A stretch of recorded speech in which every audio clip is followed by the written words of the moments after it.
How's your morning going? It's going well. Nice. So it's rainy days and early mornings are usually pretty good. Yeah. I was glad to see. I think I went through another driver or two, and I was like, "Just someone come, please."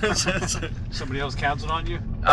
It did. I don't think. Yeah, I don't know about cancel. You know, eventually it got a name to me, and then the picture changed once or twice, and I was like, "Oh, it's fine. Just some."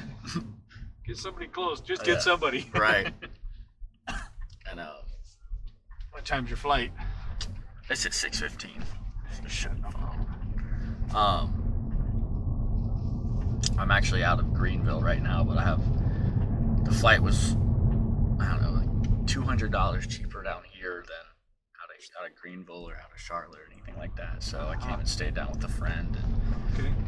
I was like, I'll do my best. I was like, the guy I'm staying with, I was like, I'll do my best not to wake you up in the morning. It was like, all right, so tell me, we've never flown out of Greenville. Yeah. How is it in comparison to Columbia? So they've done a lot of renovations to the passenger side of the commercial side of Greenville in the last probably 5 years or so. So they've done a lot of like facelifting to the terminal and everything to it. It started to pick up a little bit more than Columbia. You know, Columbia is not too bad or not anything like that. Greenville can be a bit busier at times, but usually for the most part, especially early flights like this, both are pretty easy to get through and not too many challenges. But they're about the same size. I think they each have about 10 gates or something like that. Okay. They have full-size jets coming out of there? They do. So their runway is long enough to put some get some things internationally. Mainly all cargo stuff because they got BMW and stuff that go out of it. Okay. But I'd say for like reach, both Greenville and Columbia probably go about the same. Right. To offer about the same stuff. You got to connect somewhere. Right. If you're going somewhere crazy. I'm going through Atlanta. I'm headed up to Pittsburgh. Okay.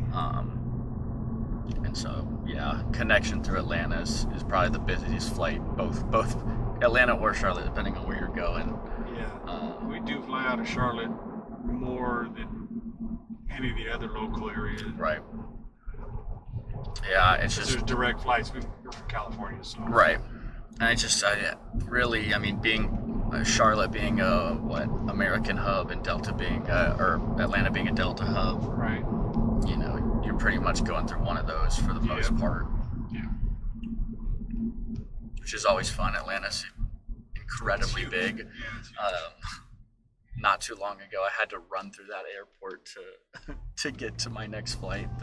The connecting flight got delayed about an hour and left me about 10 minutes. Yeah. And the connecting one, which is always lovely on a huge airport like that. Yeah. It's a short layover like that. Yeah. I was like, oh, well, it seemed like it was going to be perfect. Like, we had an hour and a half. It seemed like we were going to be fine. and then just delay, and you're like, okay, we should still be fine. And then the second delay, you're like, I don't know.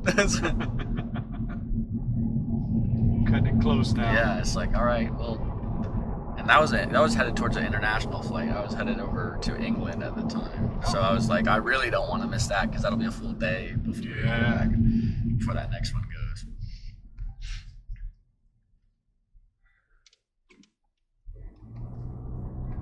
So you typically start lifting? Yeah, I start early. What does that traffic look like? Not traffic on the road, but that's coming. It's actually not bad. Yeah. Yeah. You're my second drop off at the airport this morning already. Took one guy out of the airport area, not at the airport. He worked for UPS. And right. Took him home for his shift is over. Yeah. I was about to say, it's probably a lot of what it gets to, especially early. Yeah. Somebody will be going home from over there, so. I was about to say, and you probably get to, with a lot of them, I'm sure there are a lot of scheduled ones. You kind of know instead of picking really up. Yeah, like the guy at the first airport one was a scheduled. Yeah. Was your schedule? Yeah, mine was, well, yeah.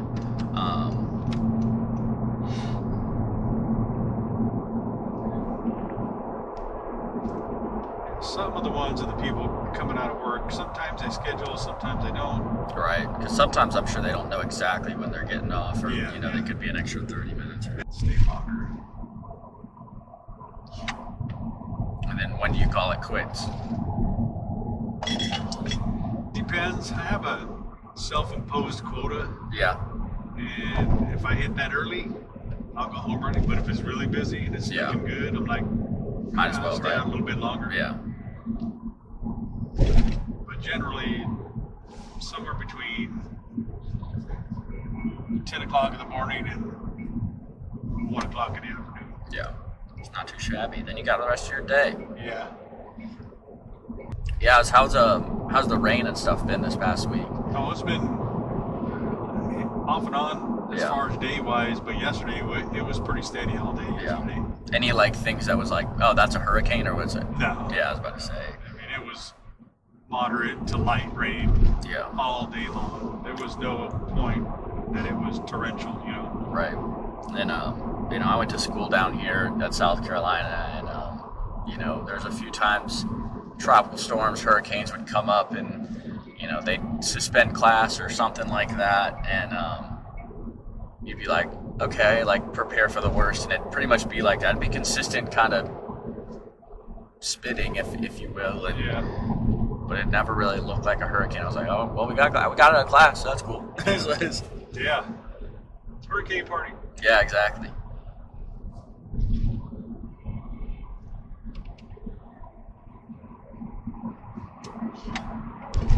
So where you're headed now?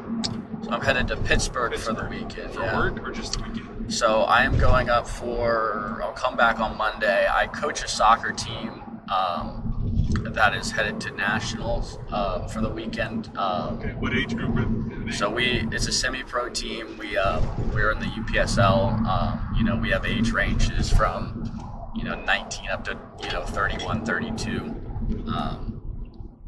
And I played for the team, and then I tore some stuff in my knee, and I said, I have a real job. I don't need to keep trying to do this, injure myself any worse, Right. So I kind of cut back to coaching, but we ended up doing well in the national tournament. So they're hosting the Final Four up in Pittsburgh, and so we'll play tomorrow, and then if we win that, we'll play on Monday, and then I'll head back Monday night. Awesome. So did you make it down for that Manchester? And I did, yeah. So I was able to go to that. Me and some friends and stuff got those tickets when we went earlier, and it was a lot of fun. I'm not a fan of the two teams, but it was pretty cool to just have an event like that down here. And yeah, I mean that's the equivalent of the NFL going overseas. Right? Yeah, essentially, yeah. And it was a lot of fun, and I've been lucky enough to go over and see them play in their regular season and everything like that.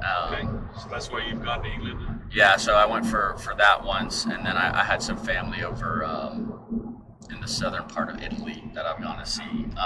But it was a ton of fun. It was just a cool environment to be around. It rained a little bit, but we got through it. It was good. It was good fun. It was just cool to see that stuff, come through Columbia. I'm sure it was a big deal commercially for the city, so it's good to have that success on the. Right. Yeah, I did pick up one couple from St. Andrews area. Yeah. They stayed at Airbnb. Mm-hmm. They came to watch the game from California. Yeah, So I mean, it ended up being a really, those two teams are, historically really good and brings in a lot of good fan base from all over the country. Yeah.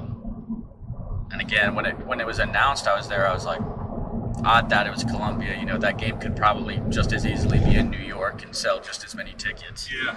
I was surprised when I heard that. Right. That soccer league was coming here. I'm like, what? Yeah. Columbia, South Carolina? Why? Yeah. That was the same. I mean, their little series that they did, there's 3 teams and there's 3 different, they all played each other, so there's 3 games, and one was in California, I think the other was in Philadelphia, and then the third one was in Columbia, and you're like, all right, one of those isn't, well, you know, one of those doesn't seem like the others. Yeah. But no, it was really cool, and you know, again for the university, and you know, to host something like that, and Yeah. I'm sure you had plenty of stuff to do, and you know, yeah, I don't work game days. yeah, and I was like, I know that can be hectic as hell. Yeah, I think I've been driving for about 5 years. I think I worked one game, and I said, nope. Yeah, I ain't gonna do it. It's not worth it. Yeah, and I was like, Especially even the way the traffic pattern they change it up. The traffic pattern, everything that goes with that, but then also like, you know, I'm sure they bump up the fees and everything, but even at that, you know, is it worth banging your head over your wheel? You're getting one ride an hour. Yeah. That. It's like, yeah, I ain't doing it. And then I'm sure getting like because I mean I've used Uber Lyft to get down there plenty of times, but what we don't see is, you know, we get dropped off and then you have to turn around and get back out, which is just as hard. They turn all the lanes around. Yep. It's probably just as difficult and slows everything down. So I have a YouTube channel. Yeah. It's called Rideshare with Ron. Nice. Would you be opposed to me posting this conversation? For sure, go for it. I'll take a look at it. Yeah. All right, thank you. Yeah, you see this sticker right here? Yeah. That sticker is the profile picture on the YouTube channel. I'll take it up. You said what was it one more time? Rideshare with Ron.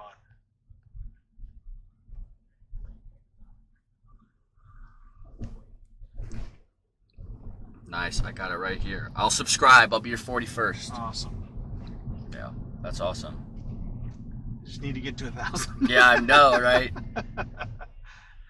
Anything. That's awesome.